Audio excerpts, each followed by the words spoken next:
Welcome back. So you'll see that what we are doing is constructing the theoretical framework of critical race theory. So our last class we looked at some major themes in critical race theory. Now we're going to look at chapter 2 and 3. Chapter 2 gives you some application of the tools that critical race theory does to critique liberalism. And you would think that liberalism is a good thing, it sounds good, but critical race theory in essence is a critique of liberalism and its underlying theme. So we're going to look at that. And then, since this is a valid scholarship, more than 30 years old, we have to examine how critical race theory has been critiqued over the years. And two prominent people who criticize, and you'll see this in the supplemental reading, are Farber and Sherry. So when we talk about them, and I can sort of, you're not behind or anything because the regular readings sort of reference them, but I wanted you to see an excerpt of their full article, what they're doing. I really want to talk about the tone, how they approach it, and what they're critiquing, because that's very important too. Because we looked at critical race theory as an engagement, as a way to bring race. This is my exercise for today.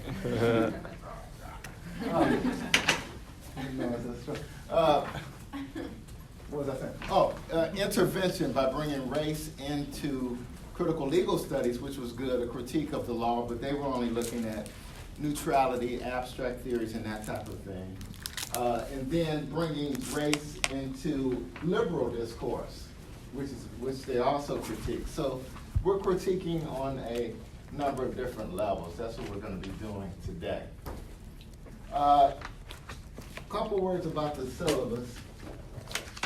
I posted it, and it's pretty straightforward, and I also put in the supplement packet and in the syllabus itself the readings that we're doing that correspond with the chapters. So we're just trying to make sure that the things that we read, we sort of illustrate with some of the critical race theory articles. And these are some of the major articles in the field, the foundational articles. And they correspond with the chapters that we're doing. So next class, we don't have January 20th. It's going to be a holiday, Martin Luther King Jr. holiday. And then when we come back to the 27th, we're going to look at the lat crit intervention. So one important thing about critical race theory is that it expands and goes into other areas like lat crit. You see some mention of e-crit, which is in our readings. And so January 27th, we're going to look at the supplemental readings you have listed in your syllabus, and we're going to do chapter 4 and chapter 5 when we come back. So we're doing 2 and 3 today. Also, keep in mind, you have the little one-page papers, and the first one is going to be due the 27th. Now, don't go out 1 or 2 pages. Don't go out and do research or anything. This is just a way of allowing you to think critically and to apply some theories that you've learned in here or that you're thinking about to a problem. So New York Times is always a great source, internet, anything you come across. And you can sort of look at some of the theories that we talked about, interest convergence or color blindness, post-racialism, anything, and sort of make a critique of something that you've observed. So that's one thing that's due the 27th. And then some of you sort of mentioned, what about the research paper? I usually give a sort of a list of topics, but I don't want to sort of tell you what to write. You're going to write what you want to write, but I usually give a list of topics, some things that you can think about where you can apply critical race theory to problems. I write on neutrality and different things of structural inequality, so that's a body of scholarship, mass incarceration, 14th Amendment, First Amendment, a lot of different things. So I usually give a list at some point, and I'll do that again. And that's it. Any questions? Okay, so We sort of know what critical race theory is, right? Sort of not a cult, but a scholarly movement, body of work. Everybody isn't the same. People approach problems differently in terms of how they conceptualize things. And so now we're going to look at, in chapter 2, the critique of liberalism. So what do you think that is? The conservatism of liberal discourse on race. What about that?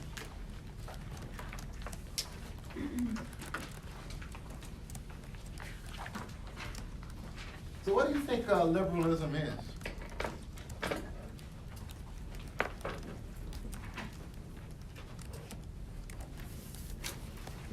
I mean, that sounds like something good, right? Liberal. All depending on your viewpoint, but it seems like liberals would be something. What are they critiquing when they say liberal discourse? What is this liberal discourse?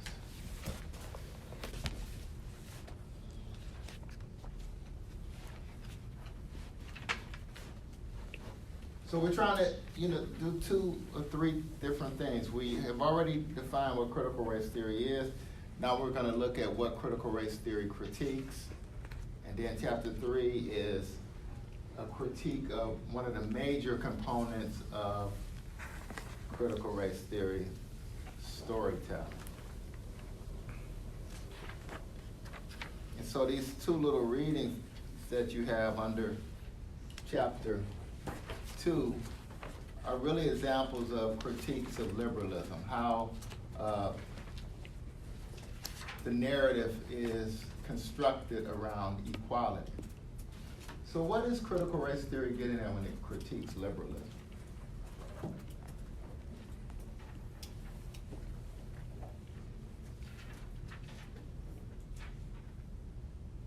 Yes, go ahead, please. It seems like they're kind of getting at, like, liberalism is a good idea in hindsight, and, like, their efforts are valiant and things, but they almost stop too soon. So they're okay with, the color blindness. Uh-huh.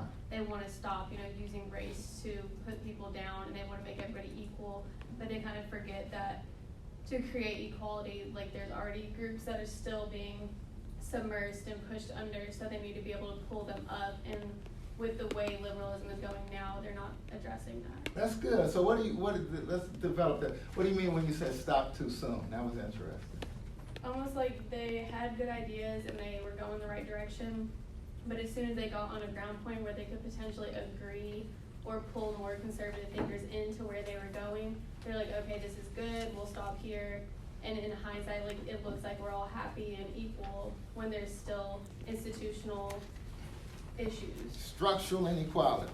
And so that's interesting.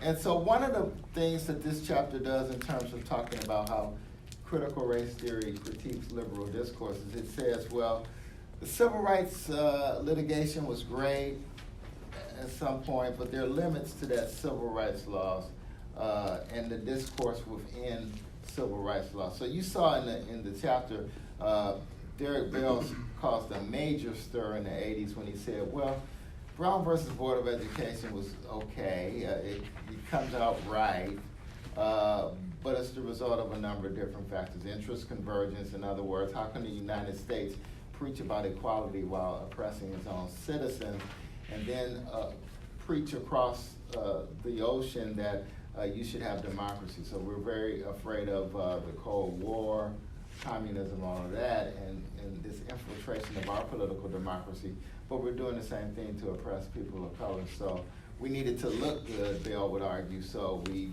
do Brown versus Board of Education. And even with Brown, he points out that you're serving 2 masters. In other words, the parents really weren't too concerned about integration, which is another critique that critical race theory does, that integration as an in of itself isn't really that fruitful, because you're just saying put people in these places without looking at the structure that you're putting them in. So critical race theory would argue that there's serious limits to the integrationist vision. How does, one thing that the chapter starts off with is, in addressing these problems, we have to figure out how we are defining racism. So if you look on around page 35 or so, it talks about defining racism. Why is that important, and what type of questions is critical race theory asking? Yeah, go. Yeah. I thought it was important because, like, to have conversations, you have to have the same understanding of, like, racism. Like, your definition has to match to be able to have that conversation. So if you're talking to someone that sees racism as the traditional view, I guess, where it's, you know, relying on the bad actor, and it's like more so talking about like prejudice and biases, and not looking at racism as a structural and like kind of a systematic way that can also be unintentional, just based on how things are formed. Good. So you bring and so I'm going to sort of cross-reference. So that is what Chuck Lawrence is doing in his Ego article. He's talking about that subconscious component of racial discrimination. And it's not just storytelling. He couples that with a legal analysis of Washington v. Davis. You cover Washington v. Davis in con law, and that is a seminal example of how the law is rooted in liberal discourse. In other words, we're looking for a discriminatory perpetrator. You need intentional discrimination. And impact is interesting circumstantially, but unless it's coupled with some type of discriminatory intent, you don't have an equal protection violation. So one thing that we're looking at in critical race theory in terms of defining racism is we're moving away from discriminatory perpetrator intentional acts and looking more structurally. That's on page 37. Far from being discrete, racism and racial dominance are often the result of many interactions of institutions that complement, reinforce each other, and reify discrimination as it exists. So they go on to say that racism is rational. It's the result of institutional structural process, not individual perpetrators. And so that brings up what Ms. Owen was saying, that not going far enough. Because the law really just looks at, well, we need to find discriminatory intent on the part of the state, and if we can't do that, then there's no discrimination. You even have a case like Croson, you may have studied in constitutional law, that says societal discrimination exists, but that's not enough unless you can show some intentional action by the state. So critical race theory tries to move beyond that in terms of how it defines racism. So racism is not the individual perpetrator, the discriminatory perpetrator. It's more structural in its analysis. Another thing, what about race consciousness? So there's this debate that by looking at race, that is a form of racism. Racism equals race consciousness. And so this is another tension that critical race theory tries to intervene in and make a decision about to resolve this tension.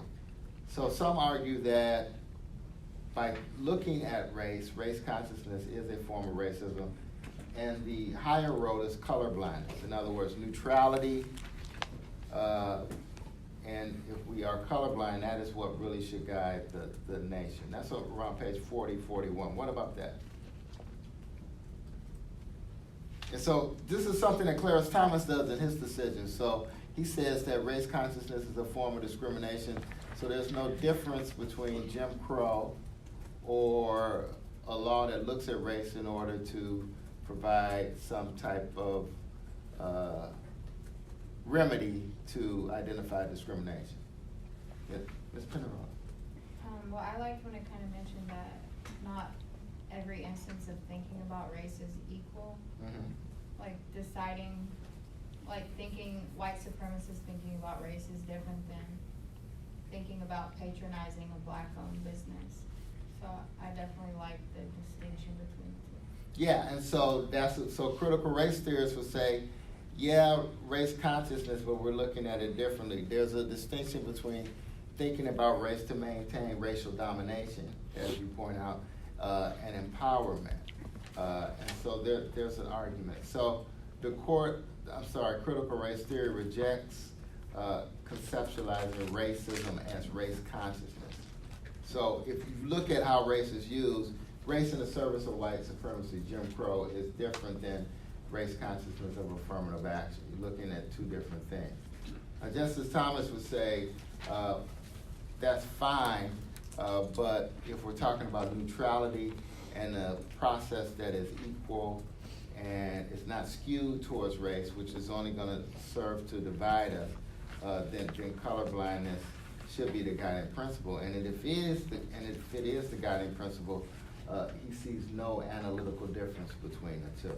That's an argument he makes over and over. He made it in Adirondack. He makes it in parents involved in city schools. The Meredith case out of Louisville and Seattle. He's made that argument time and time again. Ms. Paula, do you have? Oh, yes. Go ahead. Keep going. Go ahead. Okay.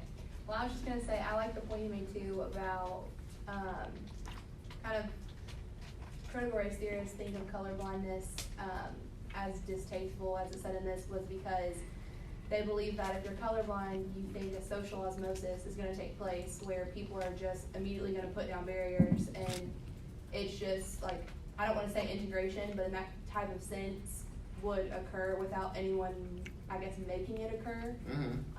But I think the theorists say that that's not really going to happen, because in order for that to happen, you have to not put people of color in with whites, but you have to give them the chance to do so without just saying, we're just gonna ignore everything and everyone just be colorblind to it. Okay, good. So you're saying just by ignoring race and saying we're colorblind, that's not enough. There has to be some type of active engagement about the systems and processes that sort of reproduce. Yeah, because they referred to it as like a failed social policy. Yeah. So the purpose of it was behind to be colorblind was that, okay, if we're colorblind, everyone's equal. But the theorists take the next step in that's not going to happen, because the social gain is not gonna happen that you think will. We're just ignoring it and nothing else is happening on the line. Mr. Cox. To me, it's like a circular issue. It's if you pretend like everyone should be colorblind, that the law should be colorblind, then you're ignoring the reality that racism does exist in the world, and so you won't have as much of an effect. You won't recognize these racist acts if you think the world's colorblind. But at the same time, the law does kind of like anticipate a future. Like if you create a structure that is trying to correct for some past racism, and so we're doing more. It's like eventually, you get this balancing game where you're going back and forth, and at a certain point, I would imagine, like if we could, in Men in Black, when they zap everybody's memory, everybody forgets. If we could do that to the whole world, and everybody wasn't racist, then the colorblind legal structure would make the most sense, because you would be imposing racism through the affirmative action or Jim Crow laws, whatever, by forcing people to act as if the world was racist. And so it's like this, I don't think the answer lies in either extreme. I think there's value from trying to create a world where racism doesn't exist, but also accepting that there's value in hearing voices from marginalized people currently, because we don't live in that world yet. Mm-hmm. Mm-hmm. So you did something interesting. You talked about the individual. Now, would you have to couple your argument with some type of structural change in order to do that? In other words, if they zapped us and then we don't think about race or anything, but the structures are still in place, should there be some work on those structures, or can we just move forward since everyone is ignoring race? No, I think the structures are permanently flawed. I mean, the world's changing every day, and so if everybody was zapped and there's no racism inherent in anyone, then we would need to change the laws to reflect that. But again, it's not reality. So. And some of the structures that may sort of re-educate us to that racism, then we start acting the same way, even though our memories have been zapped, if there's something in the structure that could remind us of the way that things are. So what is the status quo? Good. So that leads us to another thing, formal equality. Critical race theory says that formal equality is a defective premise. And so this flows from colorblindness. If race isn't a guiding principle in our society, either in reality or aspirationally, then we should treat, under the 14th Amendment, similarly situated people the same way. But critical race theory says that that is a defective premise, because you're starting from the premise that everyone is similarly situated, and they're not. You see on page 44, when individuals are dissimilarly situated, treating them similarly is not to treat them equally. So it argues that white and non-white people are not similarly situated. And so this symmetrical argument is really interesting. It's really part and parcel of formal inequality. Note, in constitutional law, that the symmetrical argument is implicit, that, you know, no discrimination really, because you can still ride the train. It's just where you have to ride it. Where you have to ride it isn't a product of state law. It's a part of social convention, and everybody recognizes that convention, but it's not stigmatizing, the argument goes, because you can ride the train. And so that's an example of the symmetrical component. In other words, we're treating black and white the same because they have access, small access. But that really underscores, if you look on page 45, this distinction between formal equality and substantive equality. So critical race theory is always going over the fact that, yeah, we have so totally eliminated slavery, we've totally eliminated the poll tax and lynching in our society, but is it enough to say all of that is eliminated and you can rely upon a neutral process? Critical race theorists would say no. There's a thing called substantive equality, which means access has to mean something. And so they also, critical race theorists also critique this notion of formal equality. What about the commitment to integration? And that's major because, you know, that's the way our civil rights activism the last quarter century has been. It's been talking about moving barriers, making everyone be involved in this pluralistic society. But critical race theorists challenge that.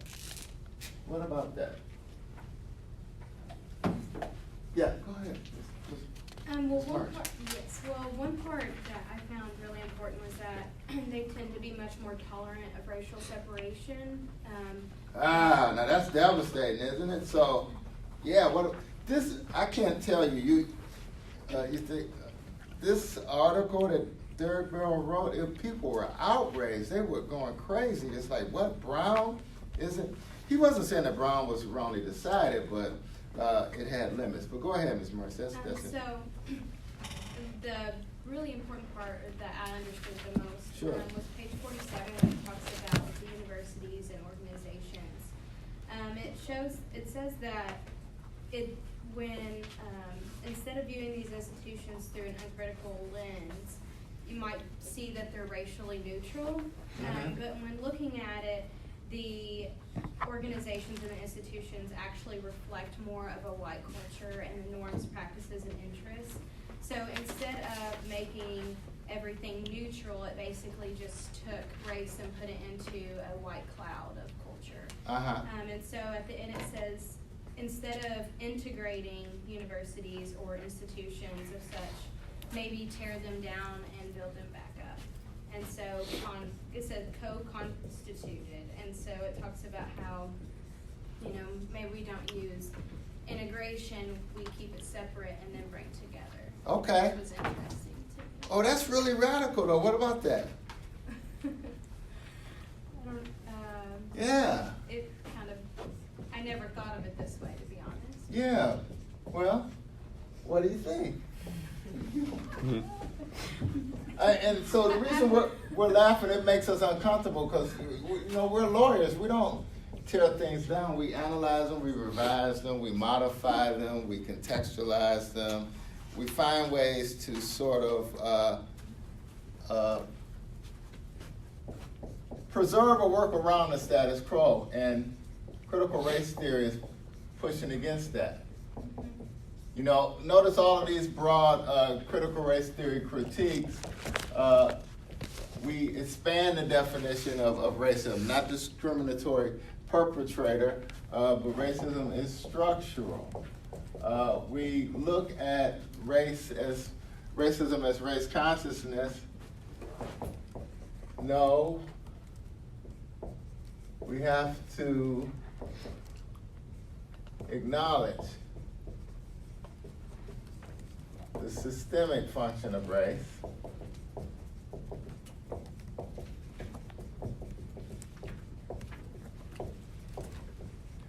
And we reject the symmetrical argument.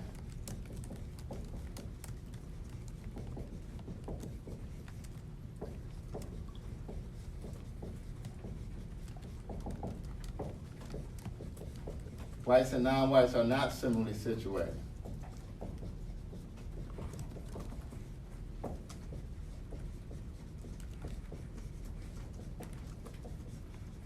And so this is sort of challenging all of our conceptions of, and then the commitment to integration. I'll put a question mark. And the question is, integrate to what? Reverend Dr. Martin Luther King, towards the end of his life, he looked back and said, wow, what have I been doing? Am I trying to move everyone and integrate into a burning house? And that was profound after spending, I mean, think about it, his career lasted only like 10 or 12 years. During most of that time, he was talking about integration. Towards the end of his life, he was talking about poor people, structural inequality, the impact on impoverished communities, disenfranchised communities. And so looking a lot broader. And so if you look at, this is interesting, if you look at footnote 19 on page 46,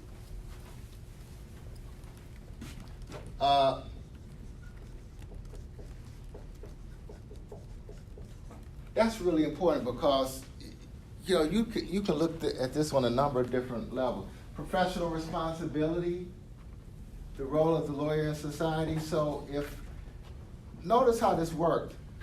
There was tension in the African American community because there may have been a disconnect between the people on the ground and the middle class commitment to liberal discourse and liberal litigation. So it had always been the touchstone of the civil rights movement to integrate.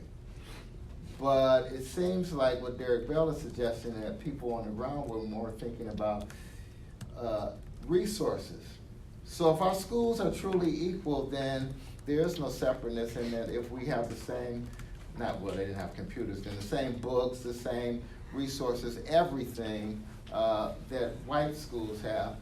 And if they're truly equal, then maybe people will start moving back and forth between the schools if they see that there are benefits within the schools.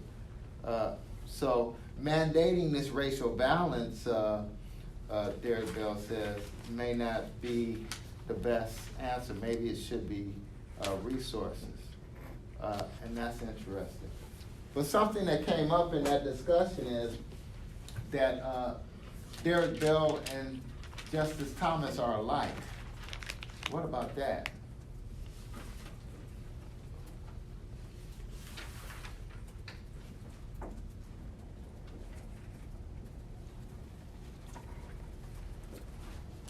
Ms. Mertz, you made the connection between not really looking at integration, but looking at co-constituted institutions. They sort of move up separately. And then an offshoot of that is that both Derek Bell and Clarence Thomas are skeptical about integration, but does that mean they're thinking about it the same? What does the book say about that?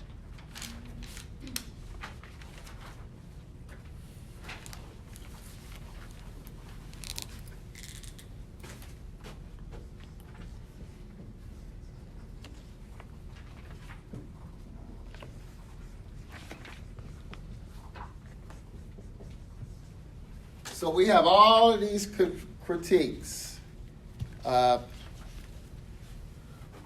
the last one up there is, is anything really neutral if you have institutions that were constituted during a period where we were trying to maintain inequality as a guiding principle? So why should we preserve those? And really skeptical about the standards of neutrality themselves. And so critical race theorists think of neutrality as a way of rationalizing inequality.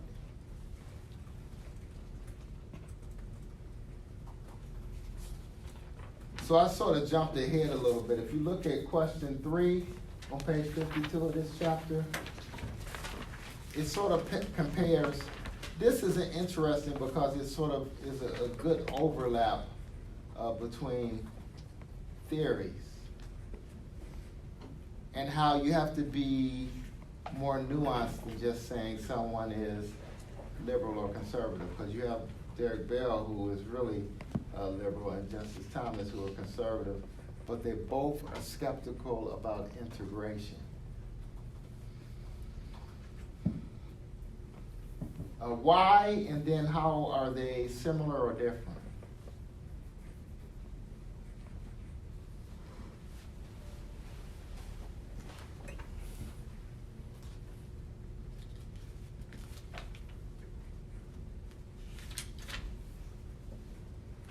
That is question 3 on page 52.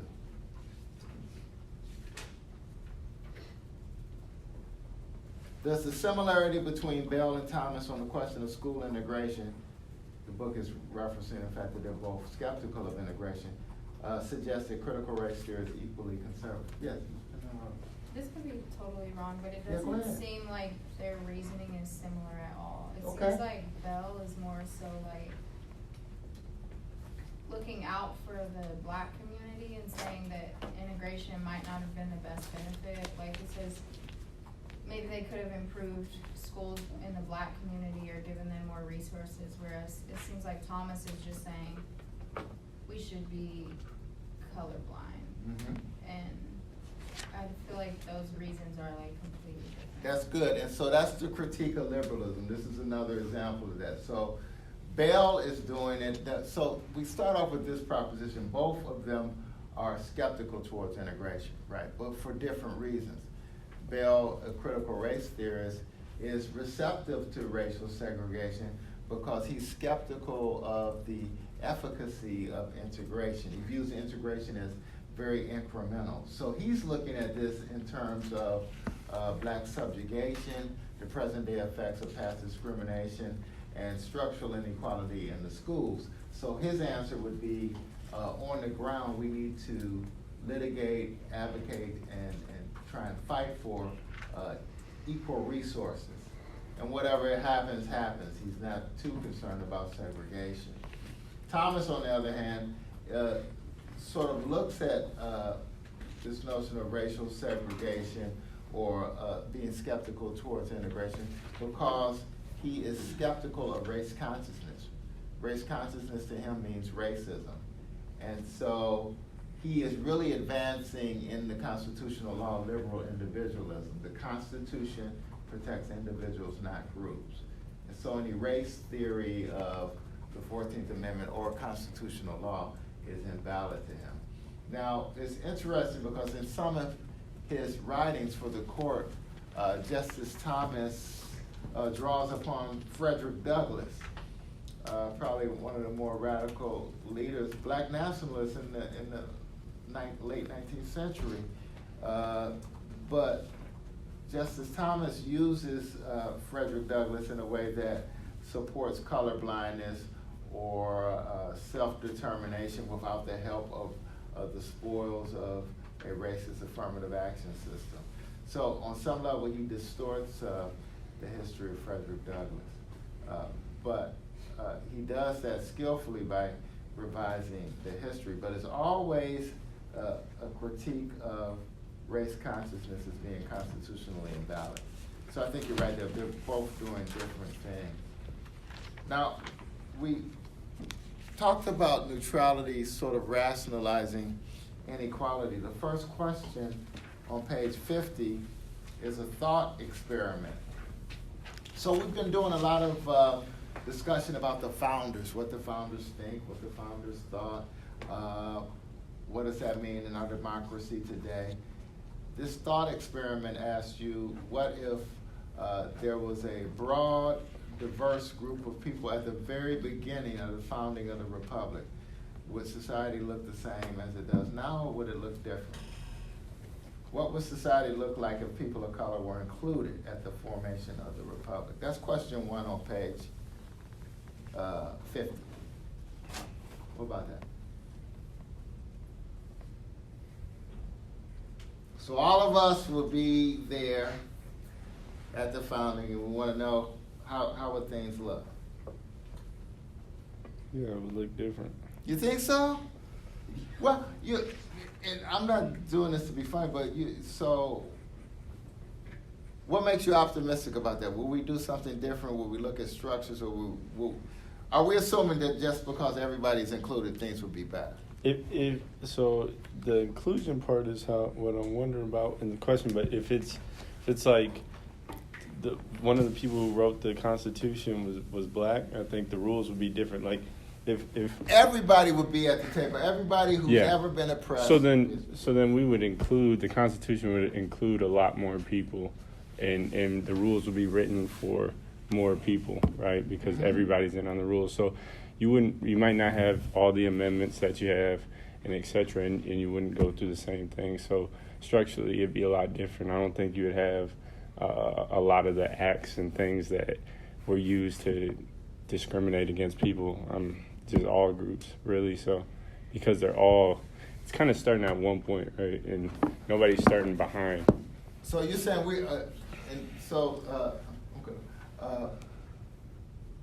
Thurgood Marshall caused a huge controversy in the late 80s when he said the Constitution was a flawed document. People were outraged. This is like during the bicentennial of the Constitution. He wrote this law review article talking about how the Constitution was flawed. It had to be amended all of these times, and it had to be amended at least 3 times in order to include people of color, and it still has the reference to slavery and being 3/5 of a person. So how could this be a perfect document? And so his argument sort of ties in that it might be different. We might not need the 13th, 14th, or 15th Amendment, and there might be a different type of society that we're looking at. Ms. Penalola, you had your hand up, and then Ms. Kalajas. Oh, you can go to someone else. You sure? Go ahead. No, I was just gonna say, I think Keep it's going. like kind of optimistic. Yeah. I think just because like everyone has a seat at the table doesn't mean that everybody eats the same. Mhm. So I think that's like a good step. Like, Yeah. it's good for inclusion, but that doesn't mean, I mean, just because we had a black president doesn't mean that everything's good now. So I think it might look different, but I don't think everything would be this like mystical, magical world. That's Oh, good. no. So what makes you a little bit more pessimistic then? I don't know. Yeah. To me, it's like realistic instead of pessimistic. Yeah, okay. Like that's just like, I don't know. Yeah. It seems like everybody's like, well, we had a black president. And like, I'm glad we did, but things are still the way they are. So I don't think just Some people will say worse. So I think just because like people of color can have a seat at the table, it doesn't mean that the groups that they represent are better off. And so a lot of people are working with this theory. I'm working with this theory sort of in some of my writing, so I'm biased, but I'm looking at sort of the United States, and one of the arguments that people were making is like we're in the 3rd Reconstruction. So the first Reconstruction after the Civil War, 1865 to about maybe 1872. Some people put it all the way up to Plessy, but yeah, I doubt it. You had a civil rights cases in 1883 that totally obliterates the Civil Rights Act of 1875, public accommodations, the first, civil rights legislation. So by the time, even if you count it all the way up to Plessy, that Reconstruction is over with. You have the black codes, and they evolved into Jim Crow. And then we have this situation from 1896 all the way to Brown, and then the second civil rights wave, the second Reconstruction. And then some people would say that lasts to the early 70s, where you had this assault on affirmative action, and sort of the school cases, they're going down. parents involved. And now we're in the post-racial period. I really think that the United States has always been post-racial. That's one argument that I'm making, that the United States has always wanted to get away from race. Even right after slavery, wanted to get away from race. So post-racial means something different to me. It's not aspirational. It's a symptom and result of the way race is constructed and operates in American society. But a long-winded way of saying, some people are conceptualizing this period now as the third Reconstruction. We had a black president, but what does that mean? It means something symbolically, but structurally, it may not mean much. And so that's some of the things that we're looking at. And then Derek Bell was very controversial because he said, he wrote a book about the permanence of racism, Faces at the Bottom of the Well. So he argues that racism is just a feature about how we were formed and organized. And so this question tries to push back on that and says, well, if everyone was at the table, would things be different? And so your realism is a really critique and critical assessment of the way structures work. So it wouldn't be enough for us all to be around the table, probably. It would have us talking about how structures operate and how we would want those structures to work. Ms. Kalanja? Yeah, kind of agree with Emily. I was just thinking, like, just because there is diversity at the table doesn't mean that you're not, like, you have to look at the individually. And if we're looking at it like then times and everyone's at the table, I'm just thinking, like, we're not addressing those internalized depressions and like ideologies formed from that. And I just don't really see it really being any different. And like, I don't know, it's like not all skin folk or kinfolk kind of. Like I'm thinking like you could have like an Uncle Ruckus situation. That's crazy. So, I don't know, that's just. I like him for some reason. It cracks me up. It's just horrible. But you know what I mean? Like, just because we're bringing everyone to the table doesn't mean we're having this critical conversations at the inequality being formed, or like at the ideology of seeing the true root of the cause. Yeah, you all may not remember this, but remember when Thurgood Marshall was retiring? You probably don't. He was retiring, and they asked him about Clarence Thomas, and he's African American. He's going to be taking your seat, and he was, older and just a little bit more bitter than he said. Snakes come in many different colors, and that everybody's ooh, and so that's the skin folk and kinfolk thing. That's interesting, and it also pushes back upon what we're going to get into. That's a good segue before we get storytelling. Is there a such thing as an essential voice? Yeah, Ms. Butler. So this keeps bringing me back to the difference between like formal and substantive equality. And it's like, just because everyone has a right to sit at the table doesn't mean that everyone's getting the same access to everything. And it's like, everyone has a right to make a home run, but some people were born on third base and not everyone else. Like some people are still, is it the dugout? Is that where people wait in baseball? Some people are still there. So to me, it's like that. Like even if everyone's sitting at the table and everyone has the same right or the same access, it doesn't mean that everyone's getting that, or they're not being put in a position to get there. Yeah, that's interesting. So that's an interesting take on similarly situated. So, some people are on third base. Some people have to bunt to get to first base. And so this notion of what equality and inclusion is, and that's a key tension. I think critical race theorists sort of reject this notion of after you get rid of all of the barriers of discrimination and everything's fine, look at the process, and the process is neutral, and then everything will be fine because discrimination no longer exists. That really doesn't look at how structurally discrimination and oppression work. I understand. So if we had the original hypo where everybody's just got a seat at the table, it would be different. So the idea that just by having some kind of like diversity, what's the word? I don't want to say it, quota, but it's like if we're going to put certain skin colored people in a group and everybody's going to be represented, are we going to get a different outcome? I mean, I think that's so absurd. It's like you're completely just disregarding that person is an individual and you're going to assign them that their interests are completely correlated with their skin color. I mean, you might as well make it on any quality that we're born with, like hair color or height, or, I mean, because I'm talking from a purely theoretical point of view. And if you did have everybody at the table, it might just be that everybody belongs to the same country club. I mean, Obama just bought a house in Martha's Vineyard. It's like he's not living with black people, you know. It's and so it's like it doesn't matter. It doesn't matter his skin color if he's still part of the club of the people that control the system. And so they talked about like what would happen if the Ku Klux Klan aliens came and took everybody away. Would we finally start to address the socioeconomic divisions in society? And I think we are starting to enter that world where skin color isn't like going to determine your life, but it's more what neighborhood are you from, who are your connections, what opportunities do you have, and that is it should be in theory completely devoid of some immutable quality you're born with. Now the reality is that that's not the way people think, and until we can eradicate racial thoughts from people's minds, we need to address it. But it's kind of an absurdity to me just to think that your skin color is going to determine your choices.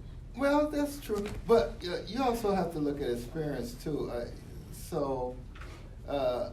The Obama example is interesting, but even that doesn't allow him to escape how race works in society. I mean, even when he was president, I think he was not accorded the deference that he deserved, even though he was in the institution of the presidency. I mean, just countless instances of, and so do you have to work at that? Same thing for, people of color who are in different positions. I'll put it that way. You get contextualized, and then you have to deal with all of these other things, and so you could spend your whole life dealing with them or dealing with major things that impact you. But I think you're right on some level that people have different experiences.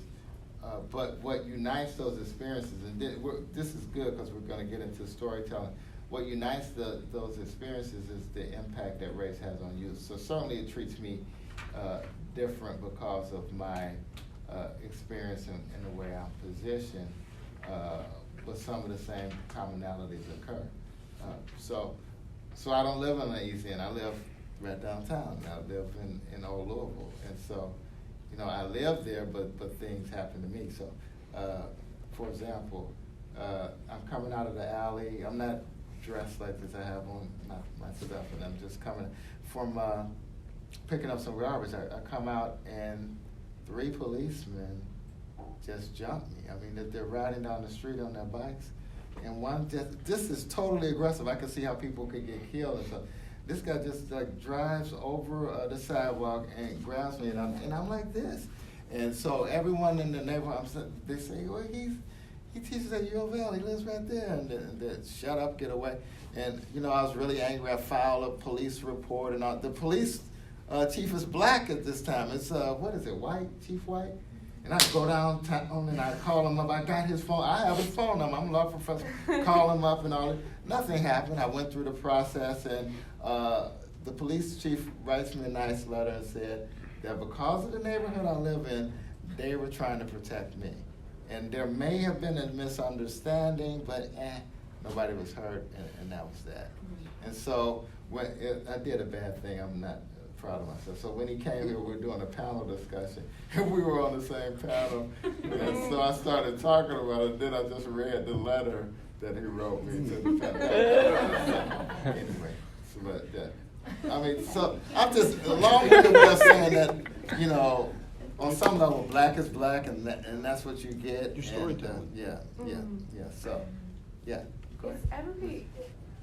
Is the common theme that intersectionality, that what everybody's trying to get at is that we might have the Obamas who own a nice home now, and they might have class interests at play because they might have more money, but they still have to live with their race and what that means in their society. Yeah, exactly. I think that's right. Look at the NFL situation. No African American owners. Now, and this will be radical. Oprah Winfrey is a billionaire, right? But I mean, she's a billionaire, relatively speaking, compared to other people who own teams. I mean, she herself might even have to have a group come together in order to buy a team. She couldn't just drop it like Bezos or someone like that. So that's interesting. But then the counter argument to that is, well, she used her talent. She worked her way up. Everybody can do it, and then if you just work hard, you can get the American dream. But that's a disconnect too in the way that our story is advanced. Good. I just want to make the point that I think there'd still be poverty, of course. I think it'd probably be all with this, but I think we would, if we changed it, I think of course 100% it would be different if everyone was there. Just how much you could say somebody would be Uncle Ruckus, you could say he could be whoever else, anybody, like, so it could be on either sides of the extreme. But I think if you put every person from a discriminated kind of group, and we come up with, like, if I came up with 100 rules and you did and she did, I think some of them, may be the same, but then at a certain point they're going to be different, right? When you go down, and they're going to benefit probably you, and they're going to benefit me, and yours will benefit you. So the Constitution, I think, for the people who are writing it, it was like nobody makes a system to like fail, right? Mm-hmm. They try to make a perfect system, but we got imperfect people running it. Mm-hmm. So, but I think if everybody's there and we all tried to make a list, I think we would skip a lot of the stuff that we're in right now. Mm-hmm. And so that's interesting. Randall Kennedy, African-American professor, he came under heavy criticism because he was saying, critical race theory, what is that? That's not even scholarship. And he would say, well, quantify this, qualify this. What is this? What makes it good? You're just telling stories, and where do those stories go? And really, what is the authenticity of this? Is there really a black voice or a voice of empowerment? And he would say, no. What you really need to look at is the content of experience devoid from race. And so that's always been a back and forth between Professor Kennedy and critical race theories. Yes, Ms. Paul. Yeah, I think I agree with basically what everyone said. I think I relate more to Dimitri's point though, in that if we did have more people that were there other than old white men, I think that even though some things we're not going to get everything, no one's going to get everything they want, but I think going back to the baseball analogy, you would be way closer to being on first base. You might not even be on the dang team. And then, but if everyone was there representing, I mean, if women were there, that would make everything completely different, possibly. If people of color were there, if other minorities were there, I think you would at least be somewhat closer than we are now, whereas we've had amendments and acts and all of this stuff that has had been overturned, and all the precedent from Supreme Court that has had to change the structure of the Constitution itself. I think whether it might not be a big difference, if there were more people there, we would have been a lot more closer to the society we want to be in now than we are. Okay, that's good. I guess like my struggle with this is just like the whole founding of this nation. That's where I don't see that, like, even if there were black and brown people at the table, it's still like the founding of this nation didn't give them equal bargaining power. So I just have, I don't know, like that's the part I'm kind of like, it might look different, but like they still, I don't know. Yeah, so there might be a distinction. You're looking at it, maybe all the founding fathers are at the table and then all of us come in and we talk to them. So we probably wouldn't get a good result there because we have this negotiation, these power relationships and whatever. Or you could look at the question, the founding fathers aren't there, it's just all of us in this classroom and we're doing it. Would that be a different result, you think? A little bit better. Still, it's like, how did we, like, who came over? Yeah. Like, did we still come over and like slaughter and rape and murder Native Americans? Or are we just like coming over here for the first time? Yeah. I don't know, it's like, I feel like the power dynamic would be different. Yeah. Ms. Merchant and Ms. Glenn? And then just really quick thinking about what she said, how long would it stand? Like, how many years would it be until, you know, those people at the table would have gone? Mhm. So just kind of how long would, the opinions and the decisions last, I guess, would be Mhm. my question. Like, maybe we could do something then, but how long would it stay like That's that? true, that's true. Ms. Kodak? I mean, I 100% agree with Emily, it's just like having to think about, yeah, okay, we have people at the table, but ignoring like colonialism and like what that does to minorities. I mean, you, just thinking about like colorism within groups of color, I don't see where that wouldn't have existed at that table. So it really just goes back to this like Eurocentric idea of beauty, or like being the goal. I guess I parallel it a lot more with like just how Latin America was colonized, and you have like the caste system. So like even if you are brown, but you're not as brown. So if you're talking about the time period, creating the Constitution in that time period, we can't ignore those factors. That's right. And so this is a more, this question is a lot more complex than I thought. It just seems like a happy ending, we're all at the table, but all of your points at these structural dynamics, context, and even how we come to the table. Will we do some of the same things in order to get to the table? Or how will we work collaboratively together to move beyond our own preferences or even prejudices? So there's no easy answer to that question. Yeah. I just want to point out that every 6 years we could put a whole new government in place and change the Constitution to whatever we wanted to. So in a sense, we are at the table. And you know, if we wanted to get rid of the 13th, 14th Amendment, we could. Okay. Good.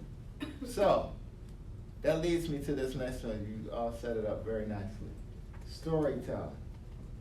What do you think about, well, I'll set it up in case you didn't get the packet, that's good. So I'll just set this up. So all of these supplemental readings are key essays of critical race theory. And this is a major famous one. And so Mr. Cox was talking about this political process. This is interesting because this is an example of a referendum in a supposedly neutral process that yields a result. So, and this is current. There's a case, I don't know why it didn't get a lot of publicity. It's called Schuette. It's out of Michigan. The Supreme Court upheld the citizens of Michigan's ability to vote on affirmative action law. So they totally overturned all affirmative action law, public contracting and education.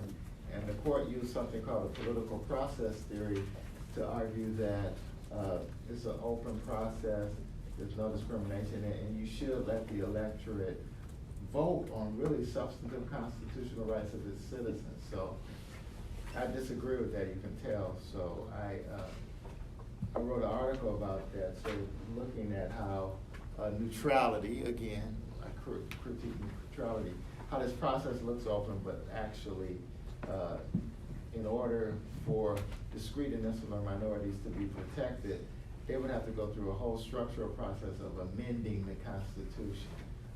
And that, on some level, at least in my argument, shows that a disfavored group was targeted for intentional discriminatory treatment by the state.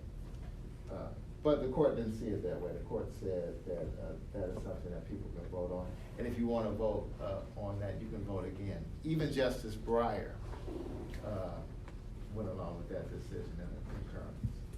But anyway, so I say all of that to say this. This is, and there's some language in Derek Bell's parable about the power of referendums when you're voting on minority rights. But this is a parable, and it's interesting. So this could happen right now. So think that this is happening now. We have to vote on Martin Luther King holiday. This is what happened in this story. So this is the chronicle of the space traders. And so it's a little bit before Martin Luther King Day. New Year's is when this happens, and then you have like 16 days to respond to this deal. So these spaceships appear. So this is an example of storytelling. This is a parable. And so we're gonna sort of look at these critiques. Farber and Sherry would say, this isn't scholarship, this is fiction writing. This is, if you want to be a literary author of fiction, you should go and major in English and be a writer, not a law professor. That this isn't analytically sound. Some of the arguments that they made. This was the early part of the criminal race theory. So this is the space traders, the Chronicle of the Space Traders. These spaceships appear. So they're all around the United States. And they're not like the classical Star Wars spaceships, he says.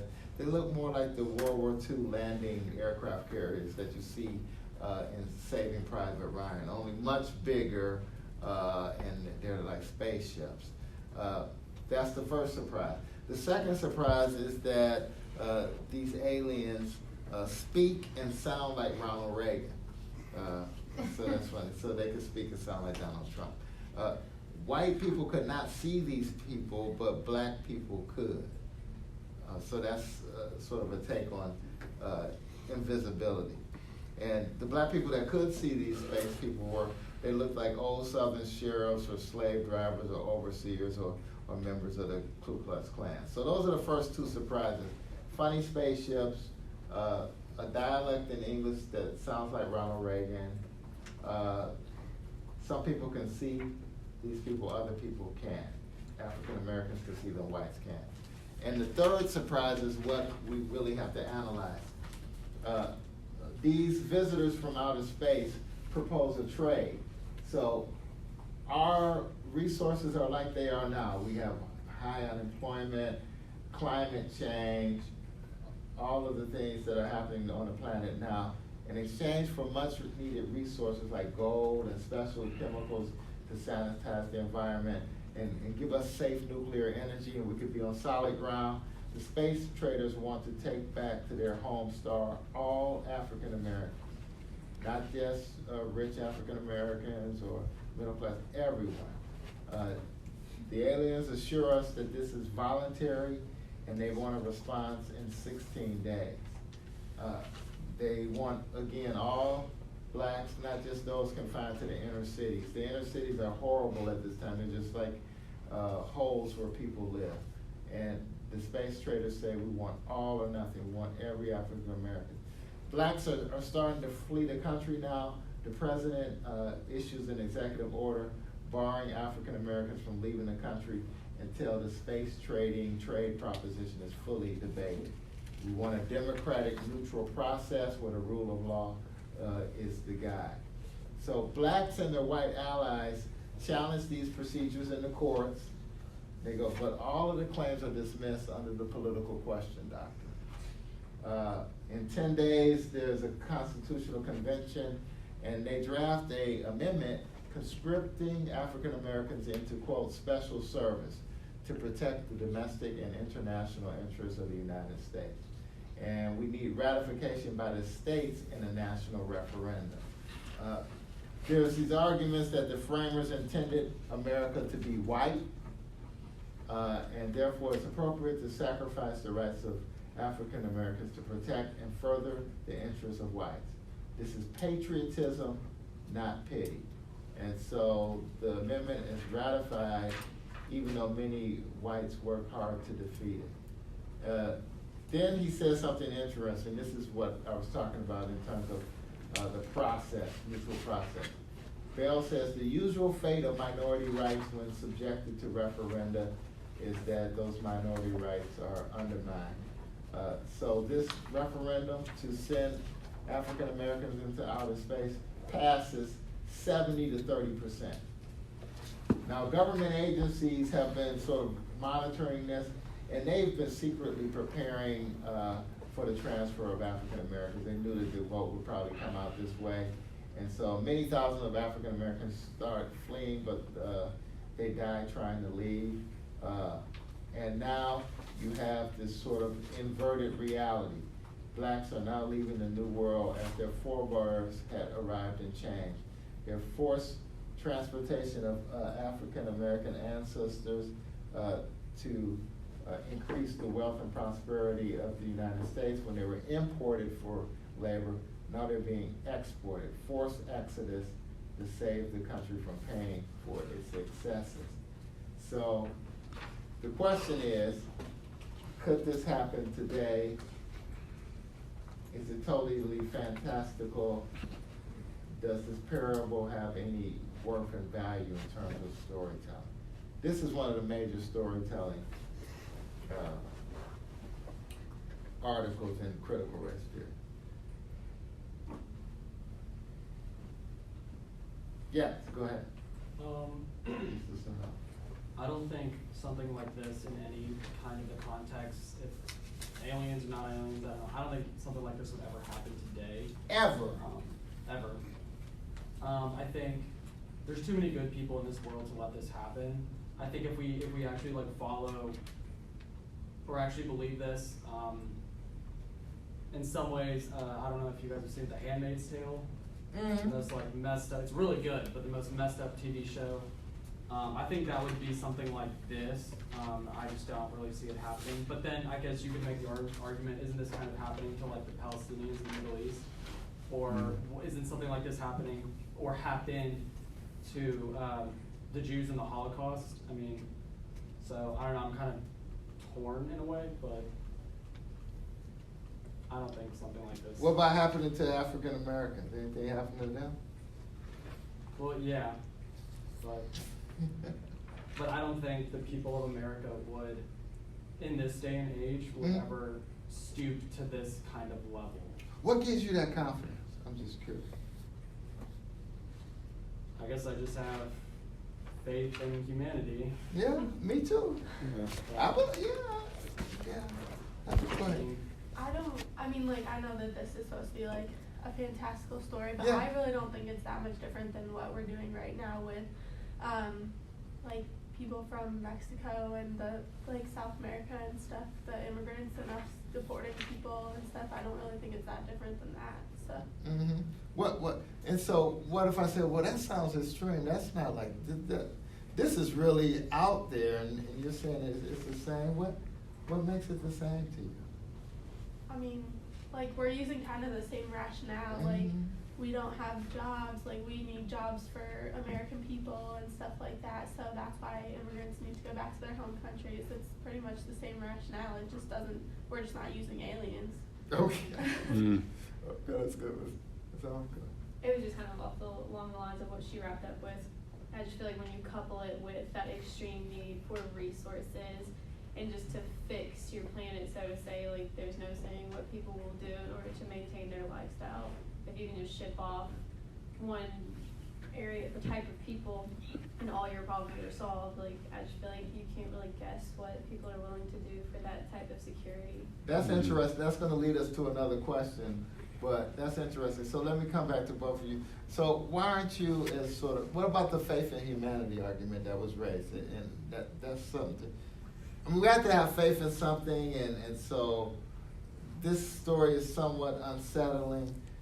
So what can we hold on to give us reassurance that this wouldn't happen? I don't know that we can. I mean, I think that like half the reason that people feel the way they do is because the media will publicize like these cases of immigrants going and killing people and stuff like that. And so it's like, yeah, it is terrible. Our safety is at stake and stuff like that. And so it just turns people to believe that rhetoric. But what about the economy that we have now? Does that make you nervous? I mean, there are two narratives going on. It's booming for people with stocks and that kind of stuff. Unemployment is down, historically down, first time in 50 years. But is there something behind those numbers? Are we doing as well as we think we're doing? In terms of jobs, unemployment is down, but what type of jobs, what type of living wage, what type of economy? Yes? Well, as far as jobs, like I saw an article that said that the unemployment rate is down because people are having to work 2 jobs. Or 3. Yeah, so I think that is the myth that's pushed. But I obviously don't think that aliens are going to descend down from outer space, but I don't think this is that far off. I think there's a whole group of people in the United States that base their votes solely off the economy. So I don't think this is that far off. So that's interesting. They base their vote on the economy. So even if people are doing bad, do you think that they would still vote for Donald Trump? Yes. Why? Because of the rhetoric that he pushes. I think he says that you're doing bad, but it's not your own doing. It's the people that have come and taken your job. It's because people on getting SNAP benefits and Section 8 housing are stealing government money. It's not because. But it's good. I don't wanna say too much. So, okay, well, I'll say it. Okay. So politically, you can vote for who you want to, but President Trump made some promises. He talked about, the Courier air conditioning place, and then Lordstown, that big GM plant, any type of industry. He said it's gonna get better. It has not gotten better for working people. But there's still strong support. How do you explain the strong support if a promise was made and not kept, and then people still vote? Mr. Cotton. Well, I'd just like to point out that we restructured the USMCA over a year ago, and the House Democrats have refused to pass it. I mean, that would have there's already been a couple big manufacturers, including Apple, that are moving, GM, that are moving back into the States on anticipation of that bill being signed, hopefully today. We're getting ready to renegotiate with China. I mean, it's just, there's a lot of frictions when it comes to the economy that you can't just snap your finger, write a law, and then everybody's supply chain is restructured. Oh, sure. And all of that's true, but it's been 3 years and now here we are. So I guess I'm asking, even apart for that political development, and hopefully things will get better, how do you explain the steady support over 3 years? Because Reagan would say this is how he won a second term. Are you better than you were 4 years ago? Mm-hmm. And so we asked that question, no, and then your response would be something's coming on the horizon, we can't do this quickly, things are gonna change. But how do we explain that consistent support? Ms. Pinero? I think part of it is that, politicians tried to pit white poor people against black poor people and make them seem like they were enemies. So I think a lot of the times race does come into play.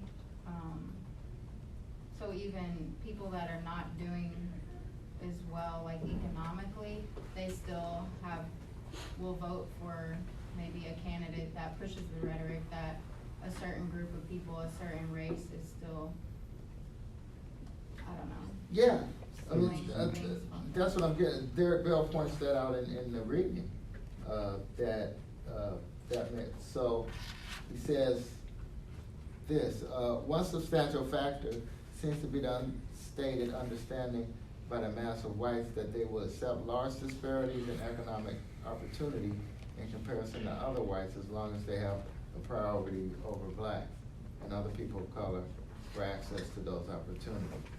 So this subordination seems to reassure whites that things will get better. But the whole point of this parable, which is interesting, is what happens, so you eliminate all of the people who are draining your resources, and now you have the resources, and everybody is the same. Does that do anything in terms of equality? In other words, now that you don't have anyone to blame, like people of color drawing upon these resources, will the gap between rich and poor be really exacerbated, and people will see that, well, there's this huge economic gap, and there's nobody to blame for it except the people who are left on the planet. What about that? What happens now that blacks are gone in this parable? Well, we start to realign along Marxist lines of the bourgeois against the proletariat, and we enter a class struggle, is what they would say. But here's my question to you: is if we followed this all the way through the critical race theory, and we achieved a world where everyone had equal opportunity, and there weren't these walls, are suddenly, is everyone gonna succeed at the same rate? It's gonna be the same. Oh, of course not. It's gonna be the same question, so then who are you gonna blame? And I don't mean that specifically, Oh. but I mean, it's like, who are the critical race theorists gonna blame when race is like not an issue anymore? It's Oh, like, yeah. it's the same question. You have to go back and look at yourself and. Yeah, but see, you're sort of highlighting, that's the whole point of the chapter, you're sort of critiquing this liberal discourse. So you're saying if you take race out of it, then we can rely upon ourselves, we can rely upon merit, we can rely upon access to the process. All of that's true, but one thing that's limited in the theory is that you're not looking at the structure. And so if you can remove everything, that's fine. But you're still talking about individuals. And that's what critical race theory critiques, this notion of liberal individualism, that we just look at individuals, and if we don't see any discriminatory intent, if the process is open, we don't deal with race, then things will be fine. So I think the point where we disagree is, I'm saying that there's something structural that critical race theory is good at addressing. Now, I don't do storytelling because I think you see on the board it's subject to too much attack, and it's sort of, unless you connect it with law, like Charles Lawrence does, and we're going to see one of his essays as well. Unless you collect it with law, then people, it resonates, but then it's open to attacks like it's too emotional, there's no normative framework, you're just making this up, it's not really the truth. You could have made this up, and how will we verify it? How do we apply it across the board? Is this just specific to you? So all of those things come up. But a true structural analysis will probably take this story like we're doing here and looking at how it connects to policies that impact people of color. Mr. Shinara. Yeah, I was gonna say, I really like what Sasha said. I guess you really just don't know what people would do to be on top. So that's what I really like that part. Your question was if this really happened and African Americans were completely gone, what was your question? Would we still have that kind of racism or that divide? Oh, it'd be no racism. Mr. Cox was being funny, but he said then we'd be talking about the proletariat against the bourgeoisie, and we'd be fighting over resources. But that underscores an important question. How would those dynamics work if there was nobody to blame? Go ahead. I think there would still be a really big divide. I mean, I guess it would human nature is survival of the fittest. It's unfortunate, but that's the way it is. Mm-hmm. But And it's terrible. so if it was about class, would that be sort of more neutral, and that would be fine, or would there be another set of problems that we're not even anticipating? I'm not really sure. I guess it would be about power, and so I guess it would be about class. And I'm sure, like, just because you, in this hypothetical, take out one subsection doesn't mean there's going to be another 15 subsections, or categorizing people, just dividing them even further. That's better. Yeah, I agree with them. I just think that even if you, like, removed, say, all of the African Americans, I still think that there would be a gap, because I think, like, in one of my classes, we're looking at the difference between equal opportunity and equal treatment. Like, even if you give everyone $200, there's still just the same amount of gap, even if you don't give them equal opportunity. So I don't think that, I guess they would just find another innocent group to blame, but. Within their own group, that'd be interesting. Ms. Collette? So I keep thinking about, what's her name? Kianga Yamada Taylor wrote a book called Black Lives Matter to Black Liberation. And essentially she just talks about like all the mass protests and the formation of Black Lives Matter, and like before that, and discusses like, you know, the hope that the Obama administration brought up. And ultimately, not to spoil the book, but at the end of it, just essentially says like we can never be free in a capitalist society, which is a very radical thought. But if you think of the structure of capitalism, it's like companies go and make like so much money and produce nothing back to the country because they're not being taxed. So just kind of like that idea of like, yeah, maybe saying that we get rid of race issues, then we still have classism. And then, you know, what would push back against that is our history. So someone would say, yeah, get rid of capitalism and then replace it with what? Because we all, on some level, like nice things. So how do we rationalize that? I'm just being honest. Everybody likes something nice, right? Yeah, varying degrees. Even I make the joke. You look at so even grassroots organizers, they dress nicely. You notice that? Yeah. So Martin Luther King, he dressed nice. So go ahead. What if the choice was to get rid of all Trump supporters in exchange for unlimited resources? See, that would be bad. Now, why would that be would bad? you jump on that chance? And it's like if you're saying, would you keep the black Trump supporters because their skin color? I mean, No, I wouldn't keep the black Trump supporters. They can go too. Right. No, but I wouldn't even start from there because I wouldn't do it that way because then I wouldn't be comfortable violating the First Amendment. I know that sounds hokey, and I write about hate speech and how it should be regulated, but it's like pure political speech, and so I couldn't sort of target people like that. And plus, well, I think the only scenario where I would be comfortable saying they can go is if they were previously oppressing me and they gave me the chance to get rid of them, I would. But if it's just like a political dialogue and we have to pick and choose, I would hopefully say we're all in together. This is democracy. I may disagree with you, but let's find a way to save these resources by finding commonality of principles. I think that's what's wrong with what is happening today. There's no discussion whatsoever of first principles. It's just who's right and who's wrong. And when you have a president who advances that, and this isn't even partisan, this is just the way he conducts the institution of the presidency, that's a problem because you have a lot of influence when you're a president. And a lot of people don't read or think critically, they follow, and once they see that, that's what they follow. So I think the American public has to be a little bit better educated in accepting things. So I don't think I would deport anyone because of the content of their political views. If they're a threat to democracy, I'd make the deal with the aliens. But that's not the deal here. The deal here is to sacrifice someone where there's been a history, 200 years for African Americans, the indigenous peoples, the treaty Guadalupe, Hidalgo, all of those things. What about the slave traders that put?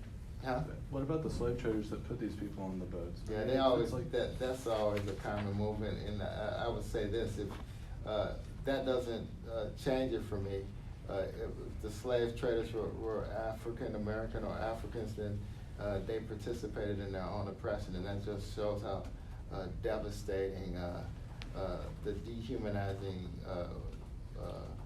impact of slavery is. And they weren't running it, they were participating. And they're no more than people who participate in the drug trade. So that's sort of essentialist to say Africans participated in it, and so there's some symmetry between the whole system of oppression and what actually occurred. So that doesn't change the argument for me at all. Not at all. So let me just, so I'll just sort of summarize these last two things. And just sort of, in our next class, just make sure you're looking at the supplement. But the only thing I wanted to bring up about this critique of our Constitution is colorblind. I'll just point out, this is interesting, and so we don't have to go through it in depth anyway, because this is what we've been talking about. We've been talking about, colorblindness, race, how to recognize it. This is another very important critical race theory article. He takes Justice Harlan's dissent in Plessy versus Ferguson and does a whole multi-level argument about colorblindness. And this is just an excerpt of it. He gets real in depth about race, history, how it's constructed, that analysis. But he really critiques this notion of formal race unconnectedness. It is disconnected from context and what does it mean. And so he ultimately makes the argument that you can't really ignore race, it's always there, and by saying you're being colorblind, you're actually acknowledging race only to try to ignore it, but you can't really ignore it. He talks about colorblind non-recognition. So non-consideration of race actually implies consideration. In other words, in order to ignore something, you first have to recognize it. So is that really productive? That's what he talks about. And then we'll get into telling stories out of school. What about that? This critique. And that's sort of up on the board. That's what we are. So some of you have sort of been critiquing Bell's story. Anyway, saying it might not happen, it might be fantastical, it could happen. But you see the criticisms up there. Critical race theories thinks that by telling these stories, you are directly challenging and critically analyzing history, including things that are not usually there, so that's good. Persuasive power, you're initiating the dialogue. All of this is in the book. You're challenging the truth. So this is the book points out a conflict between postmodernism and modernism. Modernists would say that there's an absolute objective truth. You can find it. Postmodernist truth is contingent and adaptable, but the critical race theorist, truth is, the search for truth is a form of empowerment. In other words, telling our story or your story is an act of power. And then the healing possibilities between the teller and the hearer. And then you had the criticisms up there, but you have, I want to sort of just look at the critique advanced by Farber and Sherry. What do you think about that? So they would take Derek Bell's story, they were well aware of this, or any other story and say, well, is this scholarship?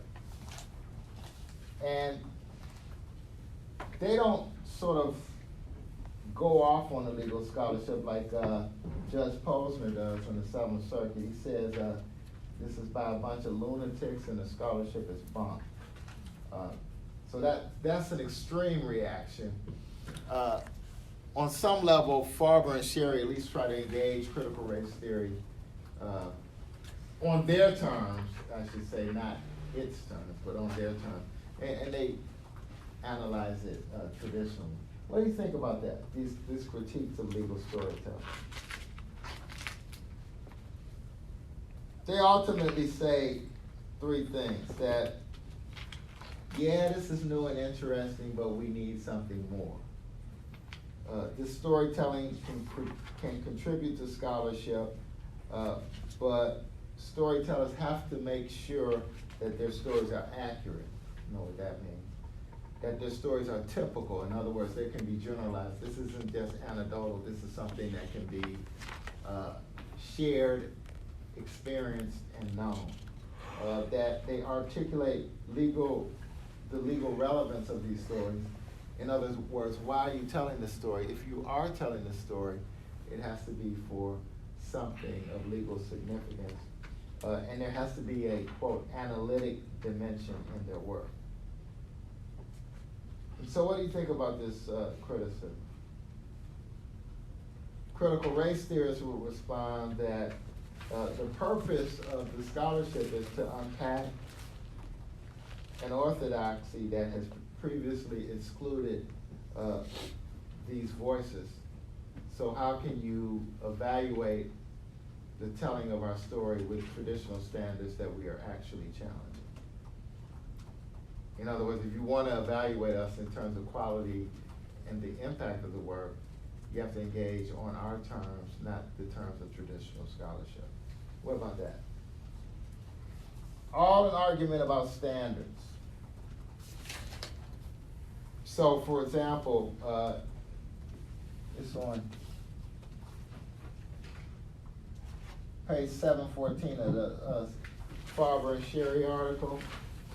They ask the question, they sort of critique and say some of the things that we've been saying, that there is not one authentic black voice. Certainly there are voices that share the common history of oppression and subjugation. But they asked the question, why do privileged black law professors have a voice to represent oppressed groups? What about that?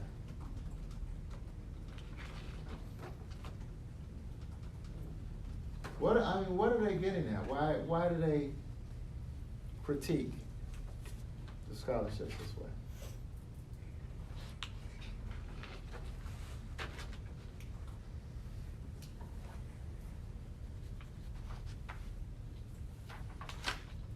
Ms. Bauer, take a stab at it.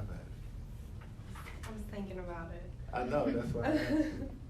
Well, it's hard for me to say that because I think that I just feel like it's so important to listen to the lived experiences of people of color, because even if they're not the same, they unify in some sense to show that it is not the dominant voice, and that those voices are excluded. So I struggle with like how to understand what they're going for. Well, they're going for this. This isn't something that we've seen before. You're saying this is legal scholarship, and we have to be able to assess this. It has to have some type of quality. I don't know what that means. We have to be able to engage it, and we have to be able to understand it so we can assess it and have the classic scholarly exchange between scholars. And I may agree or disagree with you, but we have to engage. And they're saying that on some level there isn't enough room to engage, because when you talk about personal, subjective things, we don't know if that's true or not. How do we critique this if there's no analytical framework? This isn't doctrine. How do we know that this is true and provable if you're just saying it happened to you? And then these stories are difficult, and it puts us in a difficult position. If we call it out, then we're calling out your experience, and that makes us bad by doing that, or worse. And so we can't even have a debate because things are all on your terms without engaging the way that traditional scholarship functions. That's what they're saying. Yeah, that's right. It's kind of like when people say, like, bring it down a level, like when you're teaching somebody something for the first time, and you say it like you're teaching a kindergartner, or say it like you're talking to somebody who's never experienced it before. And I think the gap that I'm not really understanding, I love stories, so I kind of come in from a different point of view, I guess, but it's kind of like, if we keep it all scholarly, will it ever go to people who aren't scholarly? I don't understand why we have to keep it so doctrinal, and so something that impacts everybody who's not even a scholar, why we have to keep it on a certain level, because I don't understand why we have to keep it so academic. Well, they would argue that in order for it to have legitimacy, there has to be some sophistication to it. And they're saying, well, we're not talking about the grand theory type of thing where we're just scholars in a salon shopping papers and whatever. We understand that, they say. But it has to be some level of complexity to show that this is a valid discipline. Now, that's what they're saying. I don't know. So that's why they want something scholarly. But again, that is the traditional measure of scholarship. And is that even appropriate when we talk about critical race theory? Yes. It just seems very like whitewashed. Like, if you don't meet our white standards, then keep your story to yourself. I don't know, like, I'm also a social worker, and we learn about evidence-based practices, and that's one of the main like critiques, is that like most all the research is done on white subjects, and like you're not taking into account like people's individual experiences, and this just kind of seems the same. Like, what, I don't know, like, what is typical to who? Typical to a broad base of experience. And I, you bring up an interesting point, because I think they're writing and trying to be critical and diplomatic and neutral in their discussion, but there are a number of times in this story where their own slight disdain for critical race theory comes out. For example, they talk about, in order for this to be heard, you have to make connections with the person who are readers. So it says this. Here, yeah. But in our extensive reading of the storytelling literature, we have found few efforts to connect the events in the stories with the experiences of white or male readers. I mean, that's fantastic to sort of say you're critically engaging and then to say something like this. Except the article on its own terms are not. But that's sort of a different paradigm. So when people look at these articles, it seems like critical race theorists and Farber and Shearer are talking past each other because they're still trying to measure critical race theory under this traditional notion of scholarship, that it has to be open and accessible to everyone, which is understandable, but that doesn't look at the content of the story that critical race theorists are trying to tell. They're trying to tell something different outside of this canon, and then there is no mutual agreement on how to measure this, and that's the problem. That's the problem. Okay, we don't have more time. So we will, when we come back, we're just gonna keep going, and we're gonna start,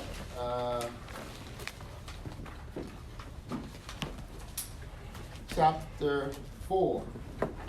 And be careful. So chapter 4, this is January 27th, chapter 4 and chapter 5, other crits, and you'll see the supplemental reading. Espinosa and Harris, Cornell West and Claudia Alva, Tanya Hernandez and Manny Miracle. That's all for January 27th. No class on Monday. Have a good holiday. Start thinking about a little bit about paper topics, and there'll be more on that to follow up. And remember that January 27th, you'll be turning in your first short paper. Okay. Have a good afternoon.